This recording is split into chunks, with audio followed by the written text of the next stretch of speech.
স্থানীয় সংবাদ। আসসালামু আলাইকুম। বাংলাদেশ বেতার, রাজশাহী। স্থানীয় সংবাদ পড়ছি মোহাম্মদ শহীদুল হক সোহেল। আগামীকাল ২১শে ফেব্রুয়ারি মহান শহীদ দিবস ও আন্তর্জাতিক মাতৃভাষা দিবস। দিবসটি বাঙালি জাতির ইতিহাসে এক ঐতিহাসিক দিন। দিবসটি যথাযোগ্য মর্যাদায় উদযাপন উপলক্ষে রাজশাহী জেলা প্রশাসন নানা কর্মসূচি গ্রহণ করেছে। দিবসের শুরুতে দিবাগত রাত ১২টা ১ মিনিটে জেলা প্রশাসকের কার্যালয় চত্বর শহীদ মিনারে ভাষা শহীদদের স্মরণে পুষ্পস্তবক অর্পণ করা হবে। সূর্যোদয়ের সাথে সাথে সকল সরকারি, আধা সরকারি, স্বায়ত্তশাসিত, বেসরকারি প্রতিষ্ঠানের ভবন ও শিক্ষা প্রতিষ্ঠানসমূহে জাতীয় পতাকা অর্ধনমিত রাখা হবে। সকাল ১১টায় জেলা শিল্পকলা একাডেমিতে জাতীয় জীবনে ২১-এর চেতনা শীর্ষক আলোচনা সভা, সাংস্কৃতিক অনুষ্ঠান ও পুরস্কার বিতরণী অনুষ্ঠিত হবে। আগামীকাল বাদ জোহর ভাষা শহীদদের আত্মার শান্তি কামনা করে সকল মসজিদে বিশেষ মোনাজাত করা হবে। এছাড়া সকল মন্দির ও অন্যান্য ধর্মীয় উপাসনালয়ে বিশেষ প্রার্থনা অনুষ্ঠিত হবে। সন্ধ্যায় জেলা তথ্য অফিস মহানগরীর গুরুত্বপূর্ণ স্থানে ভ্রাম্যমাণ সঙ্গীতানুষ্ঠান ও চলচ্চিত্র প্রদর্শন করবে। এদিকে রাজশাহী মহানগরীর সড়ক দ্বীপ ও অন্যান্য গুরুত্বপূর্ণ স্থানসমূহে বাংলা বর্ণমালা সম্বলিত ফেস্টুন দ্বারা সজ্জিত করা হবে। এদিকে মহান শহীদ দিবস ও আন্তর্জাতিক মাতৃভাষা দিবস উপলক্ষে রাজশাহী কলেজ রিপোর্টার্স ইউনিটের উদ্যোগে দেয়ালিকা উন্মোচন করা হয়েছে। আজ দুপুরে সত্যের কলমে ২১-এর প্রতিচ্ছবি শীর্ষক এ দেয়ালিকার উন্মোচন করেন ভাষা সৈনিক মোশাররফ হোসেন আখুনজি। এ সময় তিনি বলেন, দেশের প্রথম শহীদ স্মৃতিস্তম্ভ রাজশাহী কলেজের মুসলিম হোস্টেলে নির্মিত হয়েছিল। ভাষা আন্দোলনের সময় ঢাকায় শিক্ষার্থী হত্যার প্রতিবাদে রাজশাহীর শিক্ষার্থীরা একত্রিত হয়ে এই স্মৃতিস্তম্ভ নির্মাণ করেন। দেশের প্রথম শহীদ স্মৃতিস্তম্ভ হিসাবে এটির রাষ্ট্রীয় স্বীকৃতির দাবি জানান তিনি। রিপোর্টার্স ইউনিটের সভাপতি আবু সাইদ রনির সভাপতিত্বে অনুষ্ঠানে বক্তব্য রাখেন রাজশাহী কলেজ অধ্যক্ষ প্রফেসর মোহাম্মদ জহুর আলী ও উপাধ্যক্ষ প্রফেসর ড মোহাম্মদ ইব্রাহিম আলী। আমাদের নাটোর সংবাদদাতা জানান, শহীদ দিবস ও আন্তর্জাতিক মাতৃভাষা দিবস উপলক্ষে নাটোরে বাংলাদেশ শিশু একাডেমির আয়োজনে সুন্দর হাতের লেখা ও চিত্রাঙ্কন প্রতিযোগিতা অনুষ্ঠিত হয়েছে। আজ একাডেমির হলরুমে অনুষ্ঠিত প্রতিযোগিতায় বিভিন্ন শিক্ষা প্রতিষ্ঠানের শিক্ষার্থীদের ৩টি গ্রুপে অংশগ্রহণ করে। জেলা শিশু বিষয় কর্মকর্তা জানান, প্রতিযোগিতায় বিজয়ী শিক্ষার্থীদের আগামীকাল বই মেলায় পুরস্কার ও সনদ প্রদান করা হবে।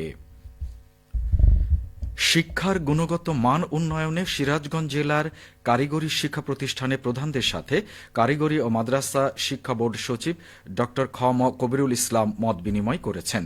সিরাজগঞ্জ জেলা প্রশাসনের আয়োজনে আজ দুপুরে জেলা প্রশাসক কার্যালয়ের শহীদ শামসুদ্দিন সম্মেলন কক্ষে মত বিনিময় অনুষ্ঠিত হয়। সিরাজগঞ্জ জেলা প্রশাসক মোহাম্মদ নজরুল ইসলামের সভাপতিত্বে মত বিনিময়ে বিশেষ অতিথি ছিলেন কারিগরি ও মাদ্রাসা শিক্ষা বোর্ডের উপসচিব মোহাম্মদ মনিরুজ্জামান। নাটোর জেলা আইনজীবী সমিতির নির্বাচনে ভোট গ্রহণ সম্পন্ন হয়েছে। এখন চলছে গণনা।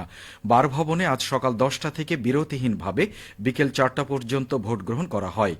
শুধুমাত্র যুগ্ম সাধারণ সম্পাদক পদে 2 জন প্রার্থী থাকায় ভোট গ্রহণ করা হয়। নির্বাচনে শহীদ মাহমুদ মিঠু এবং হাফিজুর রহমান প্রতিদ্বন্দ্বিতা করছেন। সমিতির মোট 11টি পদের মধ্যে সভাপতি ও সাধারণ সম্পাদক সহ 10টি পদের প্রার্থীগণ ইতিমধ্যে বিনা প্রতিদ্বন্দ্বিতায় নির্বাচিত হয়েছেন। বিএনপি সমর্থিত রুহুল আমিন তালুকদার টগর সভাপতি এবং মোহাম্মদ শরীফুল হক মুক্তা সাধারণ সম্পাদক নির্বাচিত হয়েছেন। ভোরের আলো ফোটার সাথে সাথেই ক্রেতা বিক্রেতার হাক ডাকে মুখরিত হয়ে ওঠে উত্তরবঙ্গের সর্ববৃহৎ মাছের পাইকারি বাজার সিরাজগঞ্জের মহিষলুটি মৎস্য আড়ত। প্রতিদিন বেচাকেনা হয় প্রায় ৩ কোটি টাকা। দেশীয় মাছের এই সর্ববৃহৎ আড়ত নিয়ে শুনুন আমাদের সিরাজগঞ্জ জেলা সংবাদদাতার একটি প্রতিবেদন। প্রতিদিন মধ্যরাত থেকেই চলনবিল সহ বিভিন্ন খাল বিল ও জলাশয়ের উৎপাদিত মাছ নিয়ে মহিষলুটি আড়তে আসতে থাকে মৎস্য চাষিরা।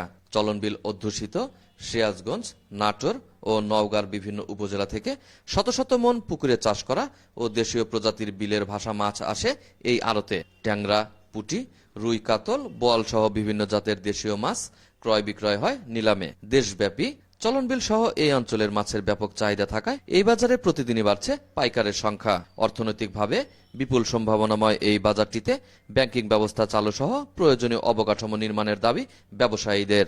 চলনবিলের মাছ, খামারের মাছ বা বিলের বিভিন্ন মাছ, শোল, বোয়াল, কাতল, রুই, ট্যাংরা বিভিন্ন প্রজাতির মাছ এখানে আসে। আর ঢাকা সহ বিভিন্ন অঞ্চলের মানুষ এইখানে মাছ কেনার জন্য আসে। এই এলাকার মাছটা অনেক সুস্বাদু। মৈশটি মৎস্য এখানে প্রতিদিন 2 থেকে 3 ঘন্টা মাছ কেনা বেচা হয়। এই গোটা আড়তে আপনি 4 থেকে 5 কোটি কেনা বেচা হয়। একটা আড়তদার 3 থেকে 4 লাখ টাকা 5 লাখ টাকা কেনা বেচা করে। বা এখানে একটা ব্যাংকিং ব্যবস্থার খুবই জরুরি। এই ব্যাংকিং ব্যবস্থাটা চালু থাকলে এখানে আমাদের অনেক সুবিধা হয় টাকা পয়সা লেনদেনের ব্যাপারে। মৎস্য আড়তটিকে ঘিরে নানা পরিকল্পনা গ্রহণের কথা জানালেন তারাস উপজেলা নির্বাহী কর্মকর্তা সুইচিং মং মারমা। ব্যবসায়ীদের দাবির প্রেক্ষিতে আমি সরকারি বেসরকারি যে সমস্ত ব্যাংকগুলো রয়েছে তারাস উপজেলায়, তো ব্যাংকের প্রতিনিধিদের সাথে কথা বলে আমি ওখানে ব্যাংকের শাখা চালু করার আমি ব্যবস্থা করব।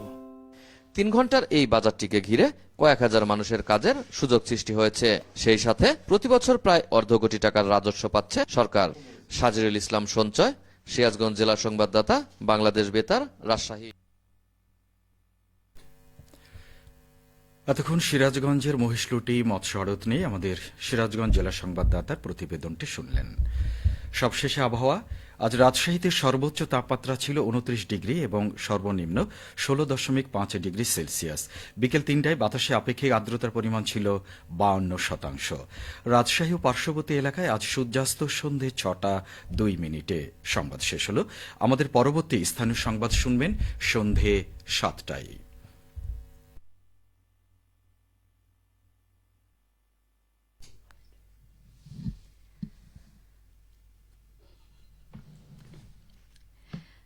ধৈর্যশীলদের অগণিত পুরস্কার দেয়া হবে। সূরা জুমার আয়াত 10। যে ব্যক্তি ধৈর্য ধারণ করে এবং মাফ করে দেয় সেটা তার দৃঢ় মনোভাবেরই অন্তর্ভুক্ত। সূরা শুরা আয়াত 43। বাংলাদেশ বেতার রাজশাহী। এখন প্রচার হচ্ছে পবিত্র আসর নামাজের আজান।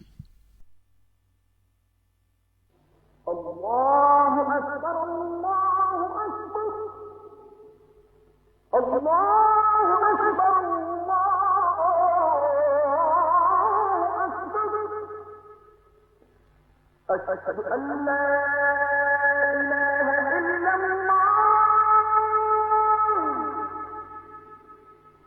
أشهد أن لا إله إلا الله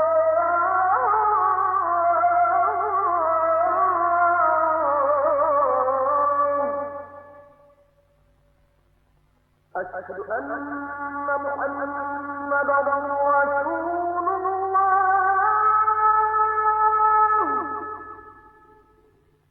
أشهد أن محمدا رسول الله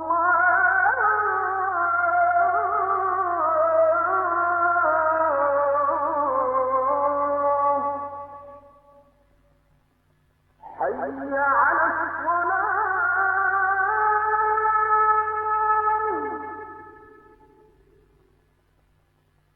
حي على الصلاة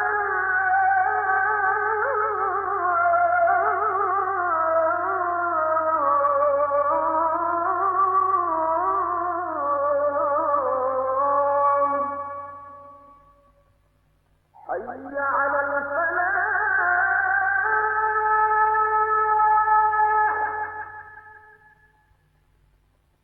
حي